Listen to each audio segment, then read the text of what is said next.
Hi guys, welcome to another video. Today I'll be doing a replay analysis of a game that I've played recently. This will be a Lina Polo Medal strat. So when you start the game, you just go for level 5 and just buy all the heroes that you can. Level them out if you can, and just click ready. Level your elf up to level 7. So I think this is very standard. Okay, so moving on. Like I mentioned, I always spend the first 2 to 3 minutes looking at the hero pool and deciding what's the best strategy going forward. So as you can see here, the hero pool here, there is a few important heroes such as Omni Knight and Shadow Demon. With Omni Knight, it means that it's very hard to go for burst physical damage. So I was thinking of Tiny with a Lycan, but when there's an Omni Knight, it's hard to go for a Tiny because your 3 volley damage would mostly be blocked by Omni Knight's Guardian Angel. So yeah, no Tiny there. Wanted to go for a jumper, but there is Shadow Demon. Shadow Demon's Purge is actually really strong against jumpers. It slows you down by a lot and actually removes your passive, so Starter can't dash. And there's also Beastmaster here, so it's not a very good option to jump because Beastmaster's roar can actually stop you through BKB. There is also Bane. So yeah, the counters for jumpers are plenty. So it's not that wise to go for jumpers because your risk reward ratio is very high here. Yeah. So I think the safest option here would be to go for a standard one Wraith King tank in front, and then you go for backline carries in supports. But if you are going for that, then you need to decide which heroes you want to play. You can go for Clinkz. Is there a Clinkz here? Yeah, there's a Clinkz here. Clinkz Drow Ranger. Those two heroes are really good and good solid carries. The thing is that they like to stand and fight. Yeah, you don't want them to move that much because they'll be out of position, and normally you don't get positioning items on them such as Force Boots or Wind Waker. Yeah, so for this game I decided that I wanted to have a strat where the carry actually runs back and have supports that actually follows him or her, so that my carry will be safe. And by utilizing a follower medal, you are actually maintaining your positioning of the supports relative to the carry's positioning. So yeah, Wraith King is a confirm because that is the best tank in the game. With Aghanim Refresher on this, you have 3 lives, and it's really hard to take down Wraith King and hard to jump as well because Wraith King would draw the aggro unless the opponents have assassin medals to jump you. But like I mentioned, it's hard to do that because I can always buy up counters such as Bane and Beastmaster to counter you. Yeah, so I thought that Omni Knight is a must. AA Witch Doctor, Shadow Demon deters aggression. So I've not really decided on my carry yet. I'm now leaning towards the Lina because with Lina is able to provide high burst damage, and his damage is pure. So pure damage actually cuts through Omni Knight's Guardian Angel as well, and it also cuts through Timbersaur's reactive armor. So it seems like a very good option for me here. So I've just decided to go for Lina. Yeah, Shadow Demon, like I mentioned, it deters aggression and creates illusion of the opponent's carry, which is quite strong. And Ancient Apparition is a decent option here because there is very heavy possible healing lineup here with Witch Doctor, Chen, and Trend Protector. So I do not want to get countered by those, so I go for Ancient Apparition, and Ancient Apparition works really well when you're going for low metal strat as well. Because he just stand back, cast his ulti, and then he also has an AoE cold feet, which is helps to stun the opponent, pseudo stun as well. And yeah, I go for my own Witch Doctor. I love Witch Doctor. He's a tier S hero in my opinion because early game he provides very decent healing with the passive heal, as well as the stun that he has, paralyzing cast. Is a decent stun as well. Not to mention he has a Melodic, and with the talent you actually get a very big AoE for your Melodic. Yeah, and late game, not really mid game. Mid game can transition him to a carry with a Gundam BKB Refresher. He deals very high burst damage. I wouldn't be leaning towards Witch Doctor as a semi carry here because there's a Omni Knight. Unless the opponent has no Omni Knight, then I'll probably go for Witch Doctor with a Gundam BKB Refresher. Yeah, these items are actually really reusable, so I can go for a BKB Refresher for Witch Doctor and actually swap them out depending on who I'm facing. in that round. Yeah. So it's a really flexible hero because the item picks are flexible as well. This is one of the greatest benefits of playing heroes that just require a BKB refresher. Yes. Okay, so I also decided to roll for Beastmaster. Like I mentioned, I'm afraid of jumpers because when I'm going for the backline strategy, it's quite prone to jumpers, and a jumper could actually destroy my formation. So I got Beastmaster, rolling Beastmaster as a backup plan. Might not necessarily need it yet. Yeah. Elder Titan is also a really good hero for this strategy. However, you always prioritize having AoE damage first, and Elder Titan do provide AoE damage, but there's two reasons why you don't build Elder Titan so early. Firstly, his damage is HP based, and early game opponents does not have that much HP, so your damage does not scale that well yet. It works better late game when your opponent has really high HP. Yeah. Secondly, you need a level 25 for your talent so that you can reduce its ulti to a very short duration, and this make it altering core and reduce it even further. Yeah. And thirdly, the reason why Titan is so good is because he disrupts opponents' formation and positioning. When Elder Titan casts his ulti, he casts it in a straight line, and opponents will be drawn to it if they are shattered by the ulti. Kind of like a Inima's black hole, but it's an instant animation that draws them to the center of the line. And when they are drawn to the center of the line, it has really good synergy with the rest of my heroes such as Witch Doctor and Lina. Lina ultis in a straight line, and with the Aghanim shut, it targets the ground to the furthest unit possible, which means that it would hit as many targets as possible in a straight line. This combos really well with Elder Titan late game. Yeah. So I rushed to level 15, which is important because I want to roll for my talents. Wraith King always roll for the Fire Blast. The Fire Blast on Reincarnation. That's the very important talent for him. Yeah. So for the early game, when you're rolling for heroes, always keep your highest leveled heroes in the backpack, and only take them out when you're fighting the enemies. Like here, I took up my Wraith King because he has the highest impact here. The rest of my higher level heroes are in the backpack. And once this fight is over, notice what I do. I would sell my Wraith King back to the backpack again and start rolling for other heroes, because backpack does not care what level heroes they are. It does not care about supply, but if it's on the field, your supply matters. Every supply limit counts, so always keep your high level units in your backpack.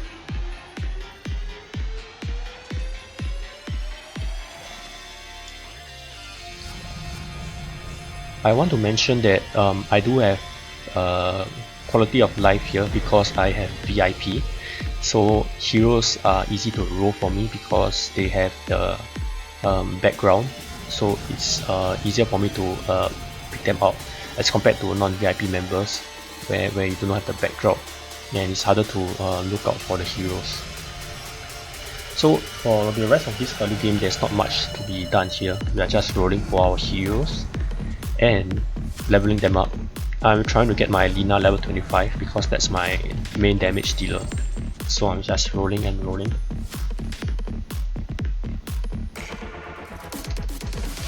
Like I mentioned, you always want your main AoE damage carry first before you get a secondary carry. Maybe a single target carry usually for the second carry, but your first carry must be the one to carry, be the one to do the most AoE damage so that you're able to clear the enemy fast. That's the one thing. Secondly, by going for this kind of heroes, even if you lose the battle, you wouldn't lose by a large margin. Think of heroes such as Outward Devourer, Lina, heroes that deal massive AoE damage, Skywrath Mage.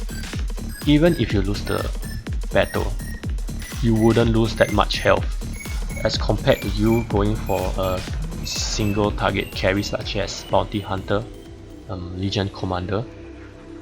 These kind of heroes, yes, they scale really well into the late game, but if they somehow get caught by stuns or they just die, you lose your entire investment and they will not have contributed that much to the battle because they are single target as compared to an AoE carry.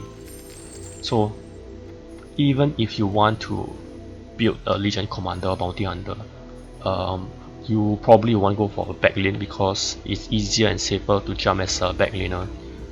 And also, normally you want to go for Assassin medals when you are jumping because you do not want to aim their Rift King, for example, and waste your BKB and dual duration.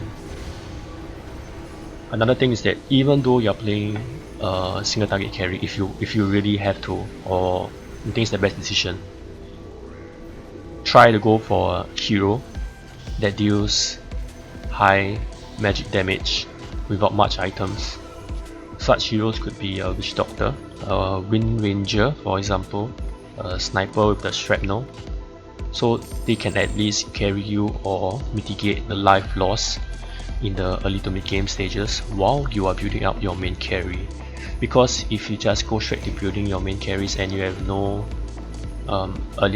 early damage, no cheap damage as I like to call it, you would lose a lot of life while rushing your hard carry, and by the time your hard carry is fully geared, you could be at the bottom 4 of the board, and that is a very precarious situation because you are also forced to go for an early Aegis or protection from death as they call it.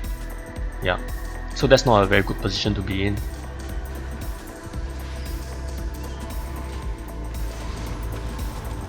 As you can see, Yellow Titan's ulti actually repositions opponents or my heroes into the center in a straight line. Death Prophet is normally is a good hero against high HP targets and tanks. The issue here is that we have Ancient Apparition, whose ulti actually stops regen and spell lifesteal, and a big bulk of Death Prophet's survivability is from Spirit Siphon and spell lifesteal.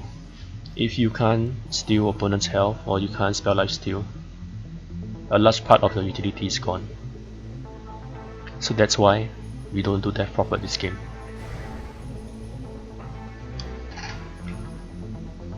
Okay, I'm just going to fast forward until the battles so that it's more exciting. From now onwards, it's just rolling and getting items for my Lina. Witch Doctor, I place him in the center because his Voodoo Restoration would cover Ancient Apparition and Lina, as compared to if I put him at the side. For Lina, I'm just going for a Bloodstone, Force Boots. Force Boots is really good because it helps to reposition your hero, so that she will always be out of harm's way. Another thing is that why Force Boot is so good on Lina is that when you force back, you force the opponents to chase you, and when they chase you, they will inevitably cross each other's path in a straight line, and you force them to group up. When they group up, it's easy for your Lina stun to hit multiple targets, Dragon's Death to hit multiple targets, and your ulti to hit all in a straight line. Yeah. As you can see, Lina's damage is really high now, given that she does not really have that good items at this stage of the game. I've seen people playing Lina as a physical damage carry.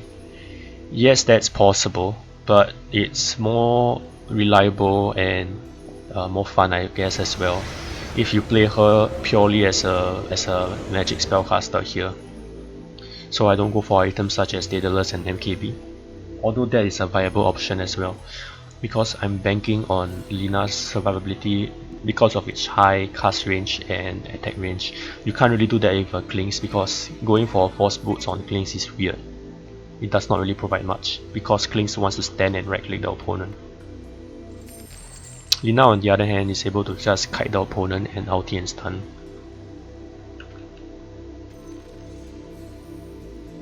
So I'm going for early Bloodstone to rack up the charges.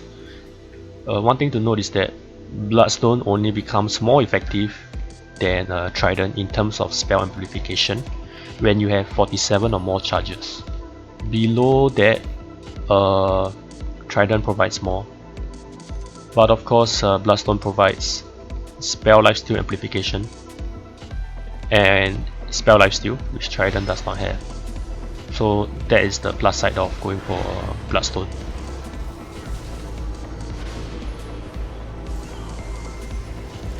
So the opponents are all grouped up and you see the Lina's ulti cut through the opponent. When you are playing Lina, it's always best to have cast range, because the more cast range you have, the further you can ulti. The further you can ulti, the more targets you hit. Alright, so now I'm just building more items for Lina, nothing much. I got a Glimmer Cape on Lina as well because I do not want my Lina to be visible. When she is visible, she is easily targeted by opponent.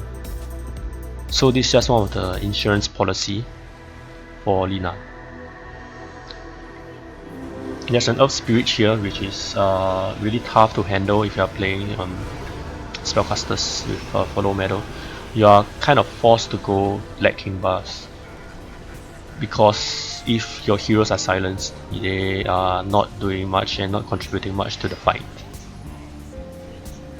Another thing is that I want to mention is that normally with spellcasters, heroes that deal massive amount of damage with little items, you would want to rush for elf level 21 so you can take out 6 heroes early, and that extra hero that you're able to take out because of the -5 supply is going to benefit you greatly. However, Lina is a hero that requires a decent amount of items to be effective, so that's the reason why I'm only at elf level 17 with 4 heroes, because I need the gold to buy items for my Lina. If I have heroes such as Witch Doctor, Warlock, Snapfire for example, I would probably go for early level 21 elf with a -5 supply. But Lina needs some item, and yeah, items will actually increase her effectiveness exponentially, because items helps her stay in the fight longer, and the longer she stays in the fight, the more she can contribute.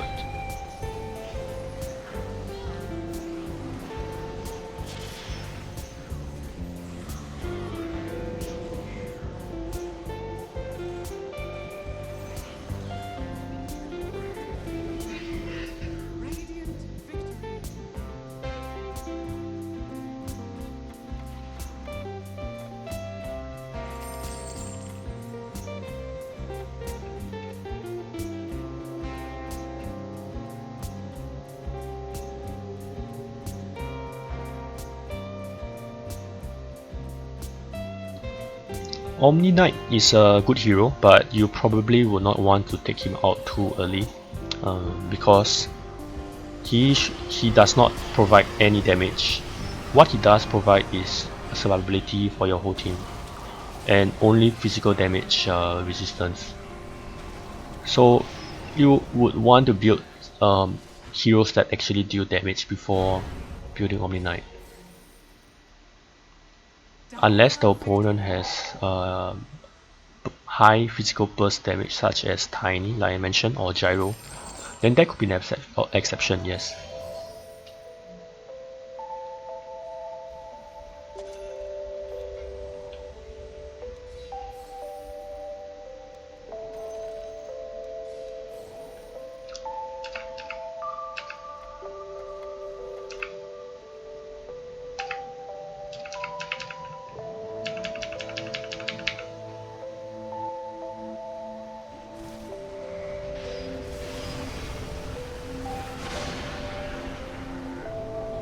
So one issue I'm facing now here is that my Rift King is dying too quickly.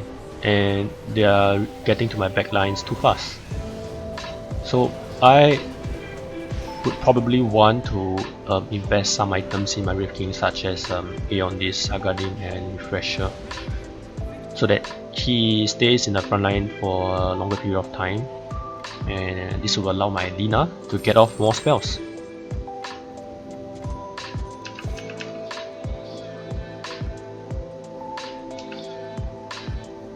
So this is actually perfect because I can go for an Aeon Disc and a Refresher up for my Wraith King.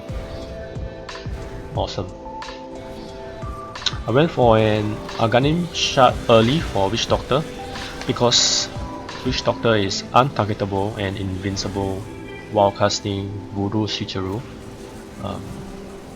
So this actually provides survivability for Witch Doctor, and the longer Witch Doctor survives in the battle, the better, because he provides AoE healing, and with his level 25 talent, he heals for 1.5% of your hero's max HP pool. And this heal is passive, which means that he does not need to cast it. Unlike heroes like Shen or Necro, they have to be casting their spells before your heroes actually heals. But Witch Doctor is passive, so that's why it's so good. Another reason why we only have a Wraith King right at the front end or supports backline and a Lina is because there is a Witch Doctor on the opponent's team as well. And if my heroes are too close to them, or if I play heroes like Clinkz or Drow that stand our ground, what would happen is that Witch Doctor ulti would actually hit most of my units, and they would be very susceptible and to damage. Yeah. And against heroes like Clinkz, Tiny, and Drow, they want to stand your ground and fight, like I mentioned, and with Lina you're actually forcing them to your high ground, which is detrimental to them because they can't be doing damage if they are always running towards you. Yeah, they are basically kiting them. Naga normally is a decent carry, but there is just too much AoE here that it's actually quite bad to go for Naga carry. Lina's stun, we have Dragon Slave, we have his Lina's ulti. Lina's ulti is pure damage, by the way, and hits all units in a line. We also have Ancient Apparition with the Ice Blast, so units can't heal. And we have Fellow Titan in the backpack as well, which deals pure damage. Mixed damage based on max HP percentage. Okay, let's fast forward again.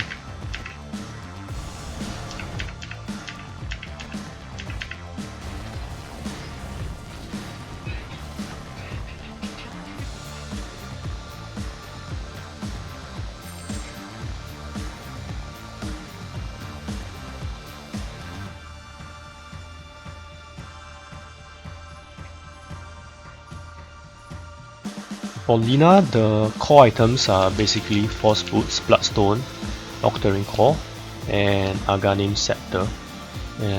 That's the 4 core items that I have. I need a BKB as well, depending on the situation. There is Earth Spirit and Death Prophet, so I definitely need a BKB here. Nullifier is more of nice to have situational item, if you may. And since they gave me a Sacred Relic, I just decided to upgrade to a Nullifier. But it's not a core item per se. You decide what items you need, but you can't skip the 4 to 5 core items that I mentioned, which is Force Boots, Bloodstone, Octarine Core, Aghanim Shard, and yeah, these are the core items. BKB, like I mentioned, are optional. Okay, now that we have a Wraith King with an Aeon and a Refresher, he's able to survive much longer, and this is actually really good, as you can see here. The opponents are spending a lot of time to take down the Wraith King, and this actually allows our backline to survive way longer, and for my teammate to actually come and back me up.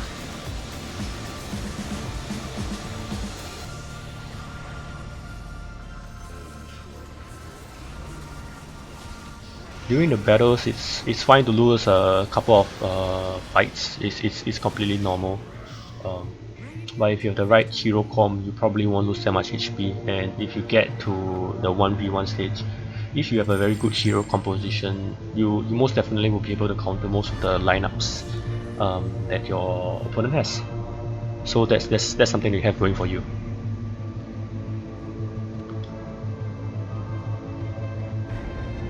So now I'm looking at my opponent's heroes.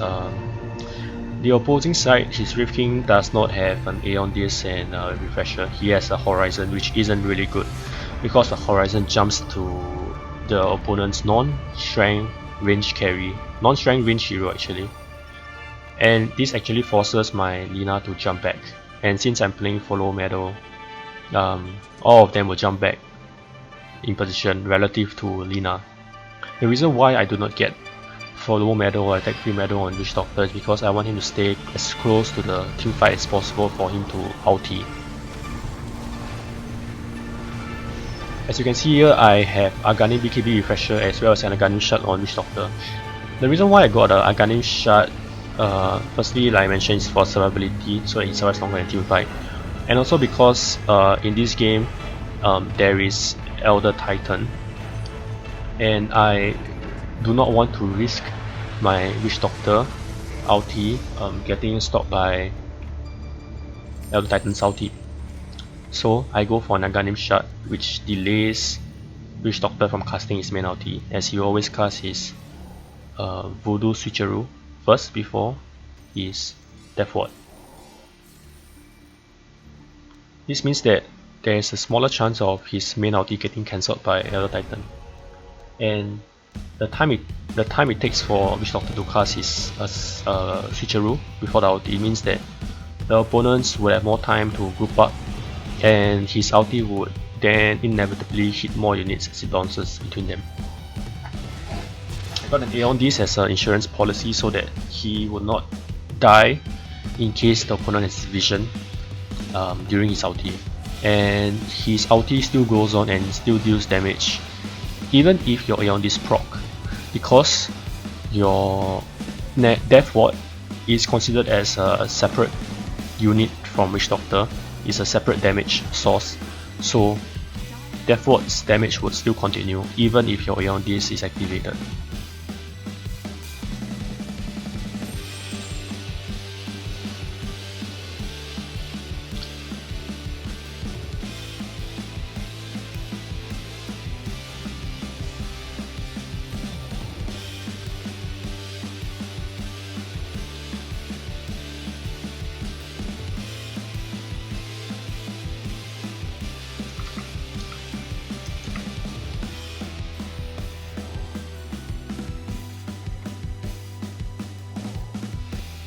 Holy Locket is really good on Witch Doctor because Holy Locket amplifies the heals that you give to your allies, and Witch Doctor has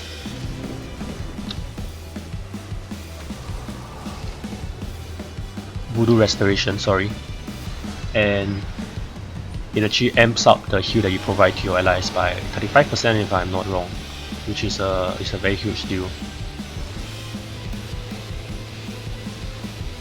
The name of the game when you are playing this kind of carry with a follow medal strat is longevity. You want to survive as long as possible in a team fight, and to drag the game out as long as possible. Drag the fights out as long as possible, not necessarily drag the game out, because you still have damage, but you want to be able to survive long team fights, and long team fights are actually good for you.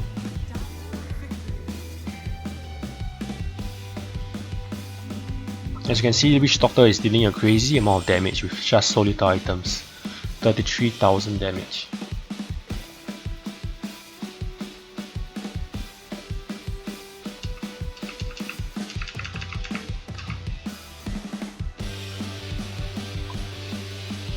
This Elder Titan needs a attack free medal, if not he will actually go forward, and Elder Titan is not a particularly good right clicker or carry. He's best played as a support with an attack free medal. I got a Satanic on my Lina, which is fine. Like I mentioned, it's a situational item.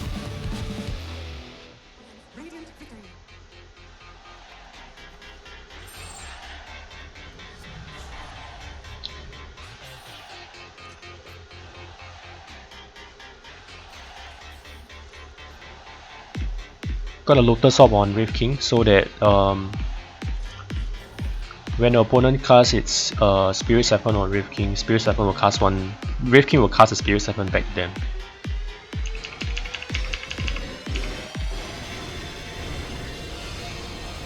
As you can see, he has a Witch Doctor and a Death Prophet, but they wouldn't be able to heal because I have an Ancient Apparition.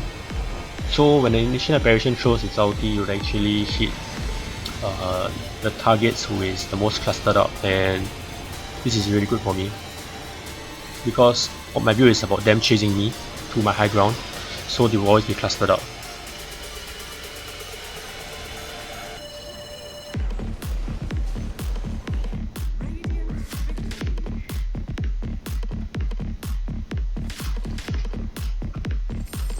One thing to note is that always keep your carries on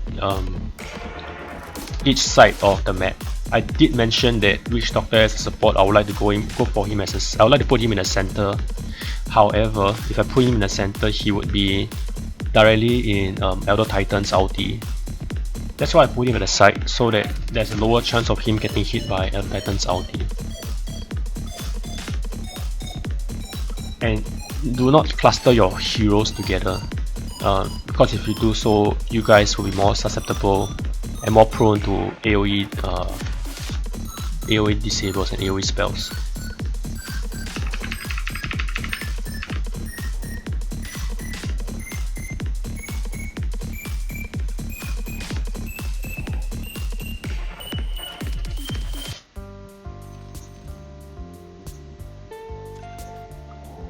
Right now I got a Glimmer Cape so that AA would actually glimmer my Lina, and yeah, like I mentioned before, it's just an insurance policy.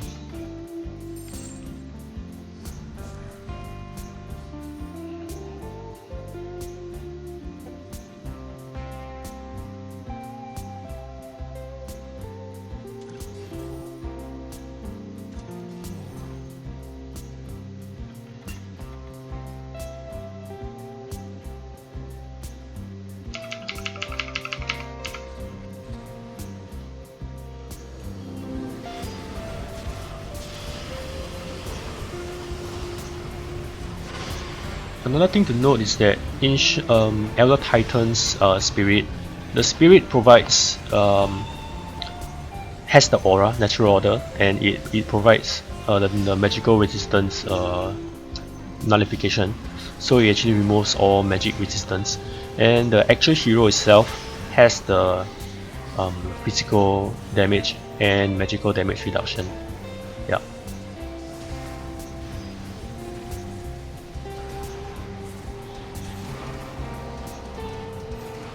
Ancient Apparition is best played as a support because AA as a carry, his third spell doesn't really scale that well, and it is very dependent on the opponent's BKB for it to do damage. If the opponent has a BKB, AA's Chilling Touch will not activate.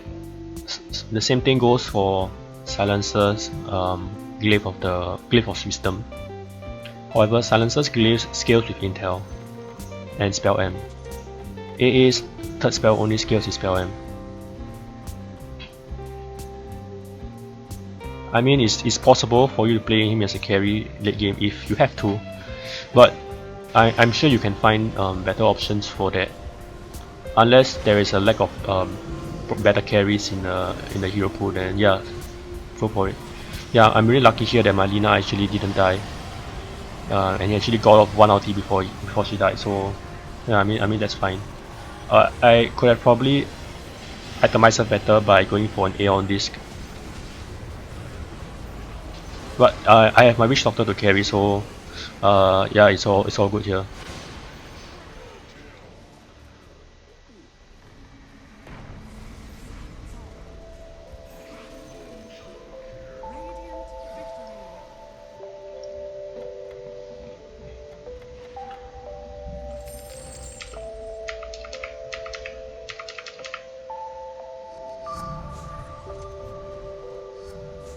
I decided to go for protection because it is decently late in the game. such that it doesn't make sense for me to. I wouldn't reap the benefits of going for a -5 supply. If you got it early, you'll be essentially saving 500 gold every round. But since I got it so late in the game, I wouldn't really be reaping the benefits of a -5 supply. I would rather have the safety of an Aegis protecting me. And now I think it's about time to take out my Omni Knight. Omni Knight's core item would be Aeon Refresher, and if you have a hero that is too far up front, like a jumper or something, then yeah, you can go for Naganu to ensure the safety of your frontliner or jumpers, or even your team as well.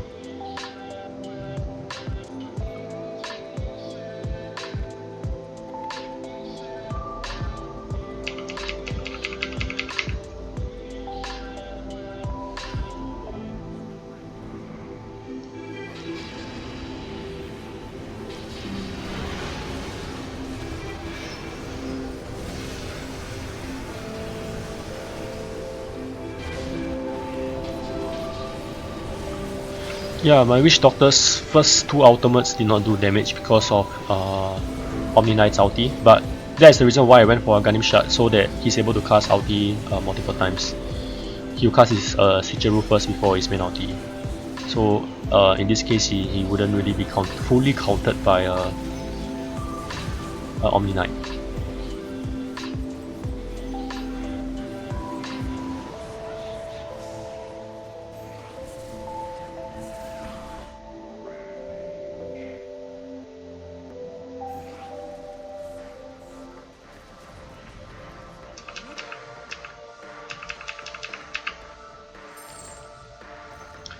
Didn't really need an Aegis here because normally you go for an Aegis when you have one hard carry that you need to protect.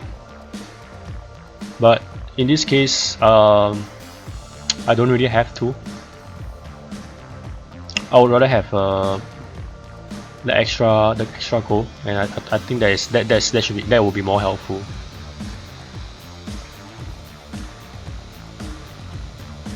And for the neutral item, I need cast range because, as mentioned, if you're going for a major strat, no carry strategy, or even a strategy like mine, follow medals, you need to have cast range.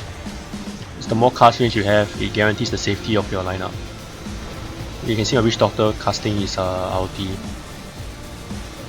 Yeah, even if he died, it's okay.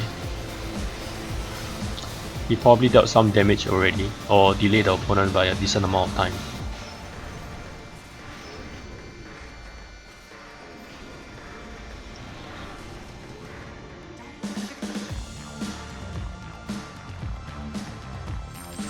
As you can see here, even though Witch Doctor died quite early, he still did a decent amount of damage, 36k.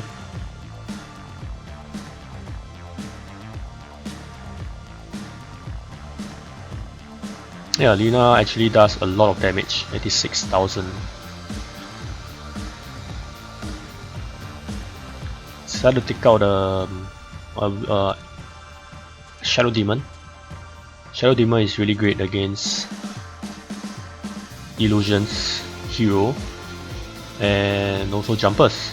There's an Earth Spirit here, so Shadow Demon's Purge would actually remove his guarantees, as you can see here. Earth Spirit is dead, Morphling is dead, and I put a attack free medal on Shadow Demon so that he will be able to disrupt the opponent. I do not want Witch Doctor, I do not want Shadow Demon to be disrupting my units, because my unit has no real physical damage. If I had a Drow Ranger, I would probably want him to I'll probably put a follow medal on Shadow Demon beside my Drow, like what Singi is doing there. But I do not have that, so there's no point in Shadow Demon disrupting my Lina. The only reason I'll do that is for formation purposes. So yeah, I can consider that if I want to, but I just thought that it would be too good to have a chance of disrupting the opponent's Naga Siren. and creating my own illusions in the process.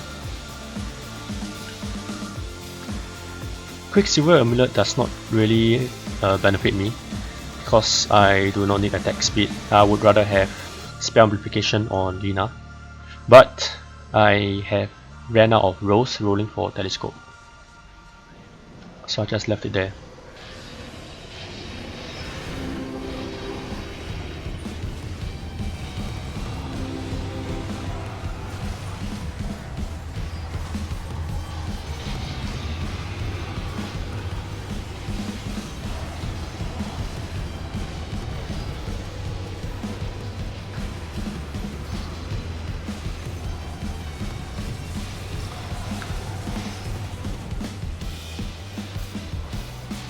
Another thing to note is that AA's ulti does not necessarily have to hit the opponent head on for the impact damage for it to take effect.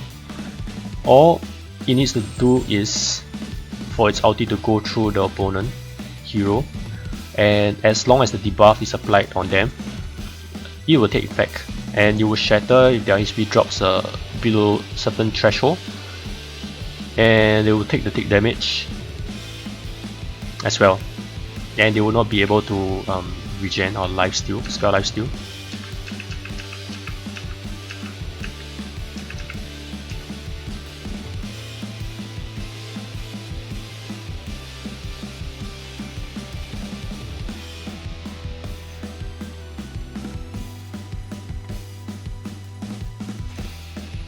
I started rolling for Elder Titan now because it'll be more useful when I have a good decent lineup set up.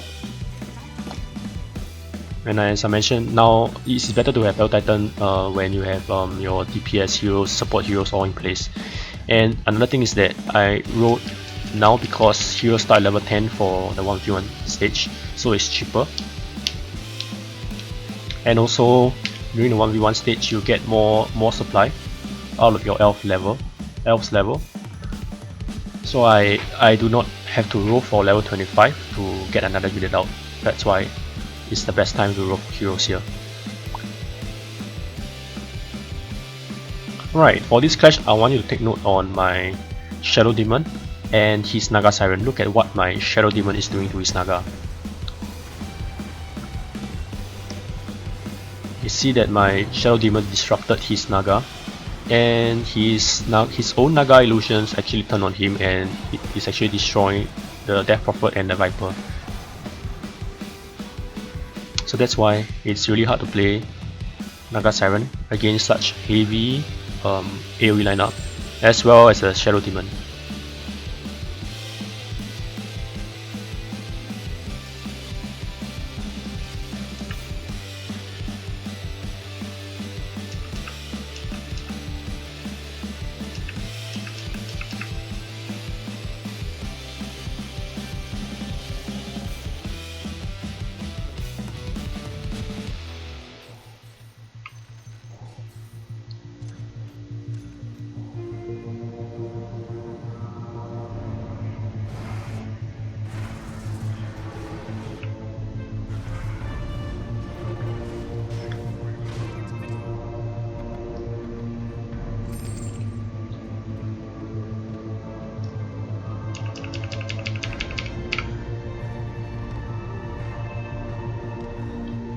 Alright, so for this final fight, I was just thinking what can I itemize better to improve my team fight.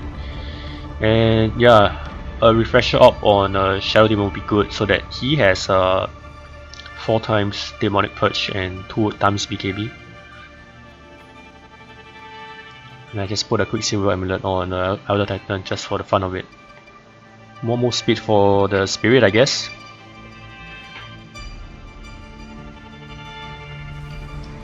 Alright, so he has a Fallen Sky on a Rift King and a Horizon. He jumped in first, and you can see that all my heroes start running back except for my Witch Doctor and Rift King.